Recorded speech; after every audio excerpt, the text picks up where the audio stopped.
Hello, welcome to part 4 of my Sanderson sister dollhouse. I noticed when I cut this at a diagonal and pulled the two pieces apart that it left me with a weak wall. Like this front wall that you see here is real flimsy. The foam board, I could have doubled the foam board up and made the wall more sturdy, but this front wall became flimsy, and also the back wall on this other half became flimsy. And also when I pulled the two pieces away, it took away that A-frame shape that goes here in the front that would have held up the ceiling or the roof. So I had to think about how the roof was going to stay held up even on this flimsy short piece of wall that has no support to even build a roof. So I've cut out cardboard. I've decided to use cardboard as the roof instead of the foam board, and I'll explain more about why I chose cardboard later when I get to actually attaching the roof. But the roof has this back piece to hold it up, but right here there's nothing here to hold this up. So my first step was to strengthen up this wall. So I cut out a piece of paneling that is the same shape as this, which is what you see here. I went ahead and cut out some parts. I didn't video those parts, but I basically just drew the same shape of what I drew the wall onto the paneling, and then I'm just going to glue that to here to strengthen up the wall, and also to give it something to shoot up through here to hold the roof on, or to help support the roof. I found this little L-shaped piece of aluminum at the hardware store, so I made it into the shape that the side of the house would be. So that's going to run right up this wall here, and then I've attached a L bracket, or like a little metal L-shaped piece that I bent into the angle that I needed, and I shot another piece of this aluminum up this direction. So this will go along the corner all the way from the top to the bottom of the house, and this extra piece here will shoot up, and that's what creates that roof line. So when I lay that cardboard back across here, it'll come along to the front and rest on this aluminum piece. So I don't know if you can see, but you can sort of see how that aligns with that roof at the back.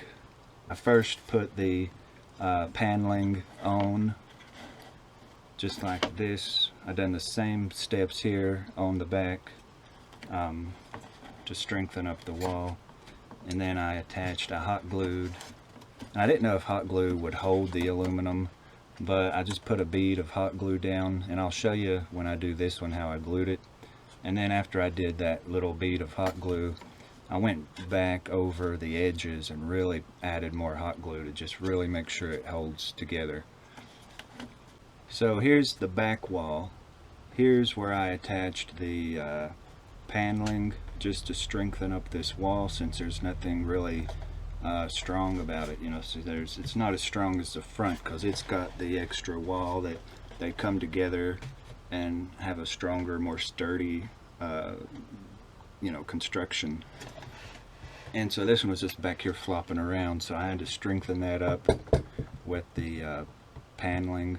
And then here's that metal piece that I glued that has the same angle as the roof line at the back.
here's the front corner where I needed to strengthen it up with the paneling and the metal brace.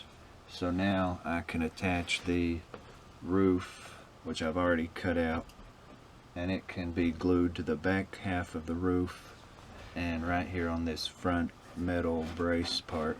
And you can see how that just lays right down on there, and that'll give me something to glue the roof to instead of it just being here without any kind of support.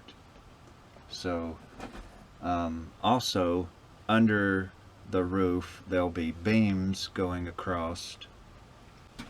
So the beams, which if you can see on here, I've already got a piece of that pink or that purple foam that I had got in the last video. I cut a square or a long rectangle piece for a beam, and instead of trying to attach those once the cardboard roof is on, I'm going to go ahead and attach the beams before I put the roof on so that it can just be laid flat and I can work with it better.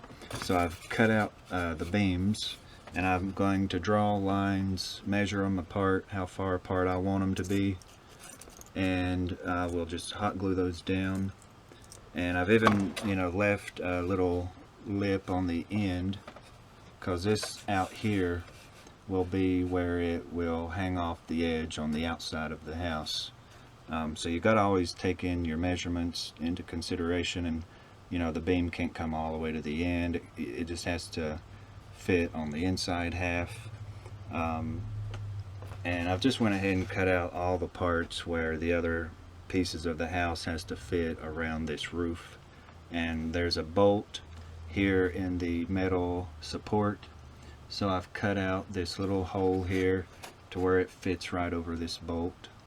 So I'm just going to attach these beams on this side of the roof, and also the half that will be on the other side. And then once I get these glued on, we'll come back and I will attach the roof. Alright, so I worked on the beams on the roof, and I'll come back to that later, but I wanted to show something that I found out about the floor.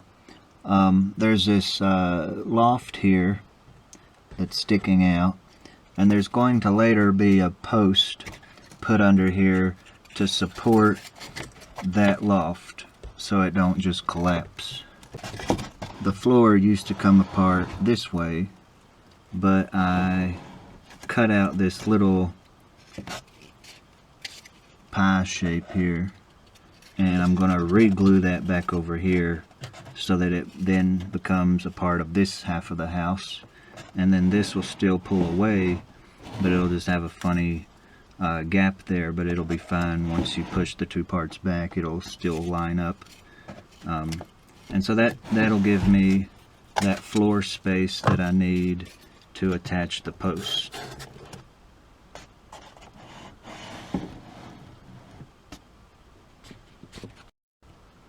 Also, in the last video, I attached these little short pieces in between the little rafters, or the whatever these are called. What did I call these the last time? Floor joist, leaving this little triangle shape at the end of each one. But then I decided that needed to be flat all the way straight down, because when I attach, which I did decide to use popsicle sticks, so when I put the floorboard down, it ain't gonna just fall. I decided to cut a piece and have it come straight across like this, all the way down, so that when I glue the floorboard on, it just has that extra support and has something under it to glue it to. So I've been gluing those little strips of foam board across the floor just to straighten that up and to give my popsicle sticks more of a support to glue to. But in the next video I will show gluing down the popsicle sticks, doing the rest of the beams across the ceiling, attaching that roof, and then here's that beam that I put that little metal rod through. this will be done to all the ones going down lower. That's not going to have much support. But the ones that are going to be stuck up high, actually stuck to the roof or the ceiling, doesn't really need that metal rod going through it. So I've got a few more of those metal sticks that I'll put into these other lower beams. And I will start working on the wall back in here. This is where the fireplace will be. And I've got these little brick stone pieces. I'm not really sure what this is from. I think it goes to a village, like a Christmas village. But as you can see, I've already cut pieces from it and used it in other projects.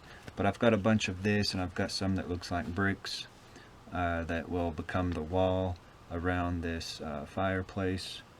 And hopefully pretty soon we'll get to start on some of the accessories and the props and things. I know the beds that I want to make are going to be rope beds, because I feel like in the 1600s that's most likely the type of bed they would have had. So we're going to work on the little rope beds, and the mattresses I'm actually going to stuff with straw. And I'm going to try to keep all the little accessories and props authentic to how it would have been. And I've been out and I've picked up a few little props that I'm going to customize and, you know, be able to use for certain things in the house. You know, there's a scene where Mary's holding the bowl, and that has all the dead man toes and the fingers. So we're going to make little mini toes and fingers and little body parts to go in this bowl. And of course I'll antique it and make it look older.